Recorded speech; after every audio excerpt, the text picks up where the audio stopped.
இருக்கு அப்படின்னு சொன்னா 2026ஆம் ஆண்டினுடைய தமிழ் சினிமாவில் பிளாக் பாஸ்டர் திரைப்படமாக கருப்பு கொண்டாடப்பட்டு வருகிறது.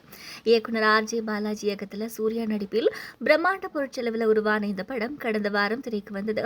பெரிதும் எதிர்பார்ப்புடன் ரிலீஸ் ஆன கருப்பு திரைப்படம் ரசிகர்கள் மத்தியில் நல்ல வரவேற்பை பெற்றிருக்கிறது.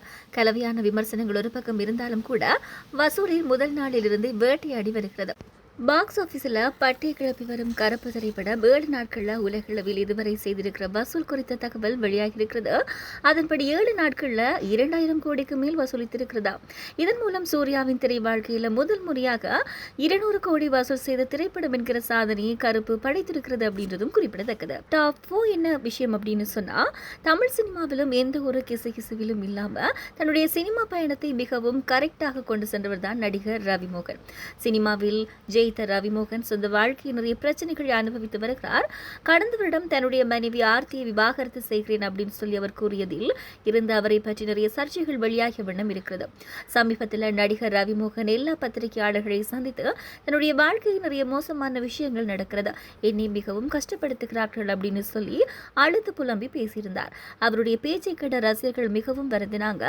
ரவிமோகன் பேட்டியை கண்ட நடிகை அம்பிகா, ரவி நீ முதல்ல பலவீனமாக உணராத, எல்லாம் சரியாகிவிடும், கடவுள் உன்னை சோதிக்கிறார், கொஞ்சம் தாமதிக்கிறார் என்று நினைத்துக் கொள் அப்படின்னு சொல்லியிருந்தாங்க. தவறான முடிவுகள் எடுக்காதே, உன்னை நீ காயப்படுத்திக் கொள்ளாதே, கடவுளிடம் வேண்டிக்கொள், நன்றாக தூங்கு, பெற்றோருடன் இரு அல்லது உன்னை நன்கு அறிந்தவர்களுடன் இரு அப்படின்னு சொல்லி ஆறுதல் கூறியிருந்தாங்க நடிகை அம்பிகா. டாப் 3 சினிமா தகவல் என்ன அப்படின்னு சொன்னா, தமிழ் சினிமாவின் டாப் இசையமைப்பாளராக வலம் வருபவர் அனிருத். அவருக்கு எந்த அளவுக்கு ரசிகர்கள் இருக்கிறார்கள் அப்படின்னு சொல்லி தெரிய வேணும் அப்படின்றது இல்ல. தெலுங்கு, ஹிந்தியிலையும் அவர் இசையமைக்க தொடங்கி இருப்பதும் குறிப்பிடத்தக்கது. அனிருத் திருமணம் பற்றி கடந்த பல வருடங்களாகவே ஒரு கிசுகிசு வந்து கொண்டிருக்கிறது. அவர் சன் டிவி உரிமையாளர் கலாநிதி மாறனின் மகள் காவ்யா மாறனை திருமணம் செய்ய போகிறார் அப்படின்னு சொல்லிதான் அந்த கிசுகிசு.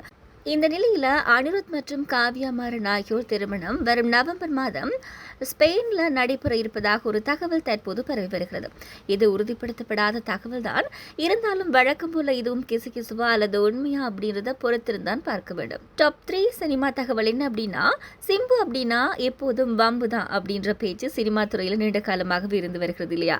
அவரை சுற்றி பல சர்ச்சைகள் வந்தாலும் கூட சிம்பு கடந்த சில வருடங்கள்ல உடல் எடையை குறைத்து ஸ்லிம் ஆகி படங்கள்ல கவனம் செலுத்தி வராங்க.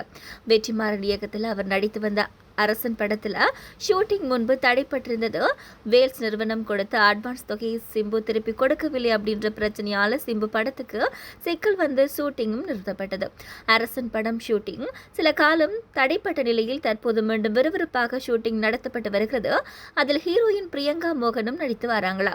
அரசன் படம் டிராப் ஷூட்டிங் தாமதமாவதால ரிலீஸ் தள்ளி போக இருக்கிறது அப்படின்னுலாம் தொடர்ந்து வதந்திகளும் வந்து கொண்டிருக்கிறது. அது எதுவும் உண்மையே இல்லை. அரசன் படம் தீபாவளிக்கு ரிலீஸ் செய்ய தீவிரமாக பணிகள் நடந்து வருவதாக படக்குழு கூறியிருக்கிறது. அதன் மூலம் வதந்திகளுக்கு முற்றுப்புள்ளி வைக்கப்பட்டும் இருக்கிறது. டாப் 5 சினிமா தகவல் என்ன அப்படின்னு சொன்னா, சீமான் தமிழ் சினிமா மற்றும் அரசியல தனக்கென்று ஒரு தனி இடம் பிடித்தவர். பாஞ்சாலங்குறிச்சி, இனியவழி, வீரநடை, தம்பி, வாழ்த்துக்கள் அப்படின்னு சொல்லி சில படங்களை இயக்கியிருக்கிறாரு. தன்னுடைய சினிமா பயணத்தில் ஆரம்பமான பாரதி ராஜா, மணிவண்ணன் ஆகியோரோட உதவியாளராக பணியாற்றிருக்கிறார்.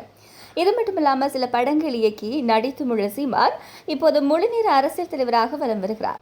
நாம் தமிழர் கட்சி தொடங்கி தமிழர்களுக்காக குரல் கொடுத்து வருகிறார். கடந்த 2013ஆம் ஆண்டு கயல்விழி என்பவரை சீமான் திருமணம் செய்து கொண்டார். இவர்களுக்கு ஒரு மகன் இருக்கிறார். தற்போது சீமான் குடும்பத்தில் நடந்த ஒரு மகிழ்ச்சியான செய்தி வெளியாகி இருக்கிறது.